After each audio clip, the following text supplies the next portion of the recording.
Class 10th की mathematics में आपने बड़ा कॉमन सा प्रॉब्लम एक डिस्कस किया होगा जहाँ पे आपसे पॉलिनॉमियल पूछा जाता है।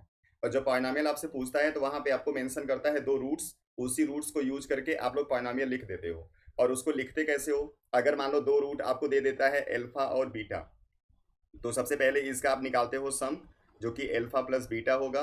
फिर निकालते हो प्रोडक्ट, जो कि अल्फा इंटू बीटा होगा। और इसी को एक कॉमन फार्मूला है जिसमें यूज कर लेते हो। और फार्मूला क्या है हमारा? एक्स स्क्वायर माइनस, यहाँ सम ऑफ द रूट्स आता है विद एक्स, और उसके बाद आता है plus product of the root, मतलब एल्फा इंटू बीटा। यही हमारा इक्वेशन है। इस इक्वेशन के साथ हम लोग एक कांस्टेंट भी लगा लेते हैं, क्योंकि ये इक्वेशन हमारा इस कांस्टेंट की वजह से चेंज भी हो सकता है। ठीक है, तो ये तो बड़ा कॉमन सा प्रॉब्लम है जो आप बार बार करते हो। यहाँ पे हम लोग क्या कर रहे हैं, एक प्रॉब्लम डिस्कस करने जा रहे हैं जहाँ पे आपको ये रूट नहीं दिए जाएंगे। यहाँ पे आपको इंटरसेप्ट दिया जाएगा एक्स एक्सिस का, ठीक है, या फिर आपको इस तरीके से एक ग्राफ दे दिया जाएगा। तो इस ग्राफ को यूज करके या फिर जो इंटरसेप्ट बोलेगा एक्स एक्सिस पे उसको यूज करके आपको बताना होता है पॉलिनॉमियल। ठीक है, तो वो प्रॉब्लम कैसे सॉल्व करेंगे उसको हम लोग यहाँ पे डिस्कस करने जा रहे हैं। तो ऐसे भी आपके जो प्रॉब्लम्स होते हैं दो टाइप के होते हैं। एक प्रॉब्लम होगा जहाँ पे केवल आपको एक्स इंटरसेप्ट दिया जाएगा, वाई इंटरसेप्ट की वैल्यू आपको नहीं दी जाएगी। तो एक प्रॉब्लम हम वो डिस्कस करेंगे। और एक प्रॉब्लम डिस्कस करेंगे जहां पे एक्स एक्सिस के इंटरसेप्ट के साथ साथ वाई एक्सिस का भी इंटरसेप्ट आपको दिया जाता है। ठीक है, तो जब एक्स एक्सिस का केवल इंटरसेप्ट दिया जाएगा, वाई एक्सिस का इंटरसेप्ट आपको पता नहीं रहेगा, उस कंडीशन में आपको ये के पता नहीं चलेगा, इसलिए आपका जो इक्वेशन होगा वो के फॉर्म में आएगा। अगर ये वाई इंटरसेप्ट पता चल जाता है तो उस कंडीशन में आपको के की वैल्यू मिल जाती है और आपका जो एग्जैक्ट इक्वेशन होगा वो मिल जाएगा। तो चलिए हम लोग दो एग्जाम्पल के साथ इसको डिस्कस करते हैं। तो चलिए क्वेश्चन नंबर 1 पे आ जाइए। यहाँ पे कह रहा है what is the quadratic equation of a parabola with x intercept at 2,0 and -2,0। अब यहाँ पे क्या हुआ है, वाई एक्सिस का इंटरसेप्ट दिया नहीं है, इसलिए जो कांस्टेंट वैल्यू होगा वो डिफाइन नहीं होगा।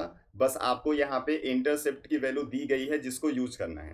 तो जब ऐसा कोई प्रॉब्लम आए और एक्स एक्सिस पे इंटरसेप्ट वो बोलेगा, तो उस कंडीशन में क्लियर है कि आपका जो वाई का वैल्यू होगा वो जीरो होगा। यहाँ पे वाई जीरो मेंशन होगा, आपके दिमाग में नहीं आना चाहिए कि यहाँ पे कोई नंबर हो सकता है।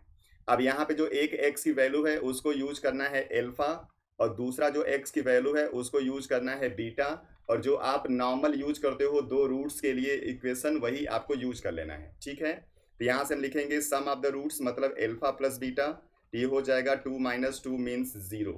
और यहाँ से लिखोगे जब प्रोडक्ट ऑफ रूट यानी एल्फा इंटू बीटा, तो 2 मल्टीप्लाई -2 करोगे तो ये आ जाएगा -4। इन्हीं दोनों वैल्यू को इक्वेशन में यूज कर लो, तो ये आएगा के एक्स स्क्वायर माइनस 0x -4।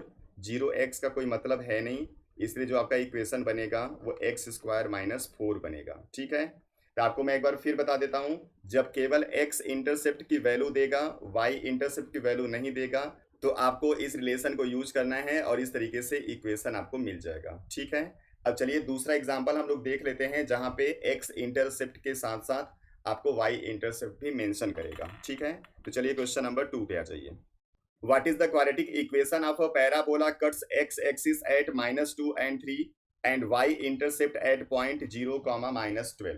अब यहाँ पे x इंटरसेप्ट -2 और 3 दिया हुआ है, इसके साथ 0 भी वो दे सकता है क्योंकि x एक्सिस पे होगा तो y की वैल्यू हमेशा होगी 0।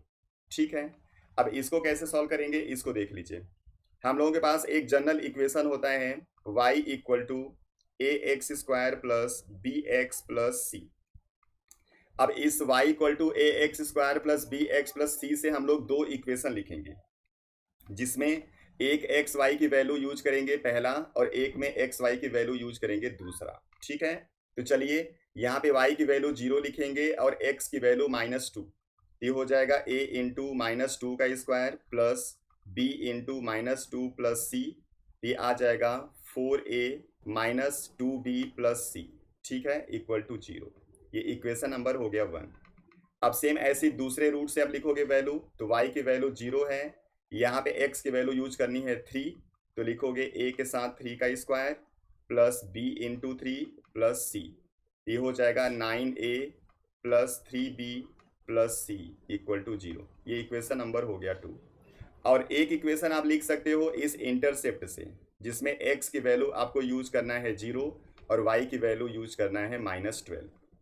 तो यहाँ से हम लोग लिख सकते हैं -12 इक्वल टू यहाँ पे एक्स की वैल्यू 0 यूज करोगे तो पहला टर्म भी 0 हो जाएगा, दूसरा टर्म भी 0 हो जाएगा, प्लस आएगा सी, यानी सी की वैल्यू है -12। ये थर्ड इक्वेशन है।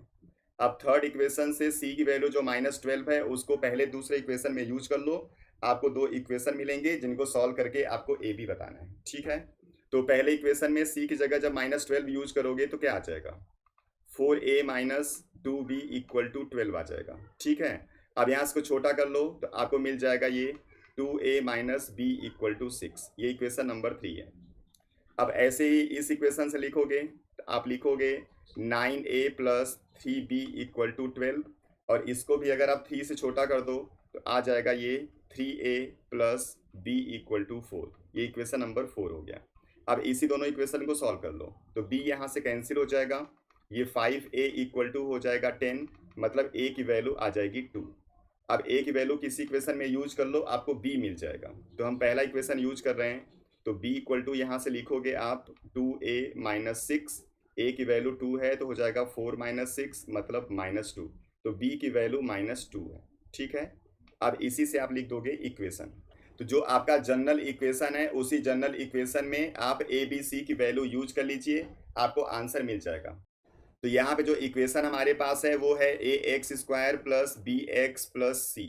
अब इस इक्वेशन में a की वैल्यू 2 है इसलिए लिखोगे 2x स्क्वायर, b की वैल्यू -2 है इसलिए लिखोगे -2x, और c की वैल्यू -12 है तो लिखोगे -12। ये आपका हो जाएगा इक्वेशन, और यही आपको यहाँ पे सॉल्व करना था। ठीक है, तो आप इसको ध्यान से देख लीजिएगा कैसे आपको सॉल्व करना है। नेक्स्ट वीडियो में फिर आएंगे हम लोग दूसरे प्रॉब्लम के साथ। तब तक आप लोग पढ़ते रहिए, अपना ख्याल रखिए। Thank you.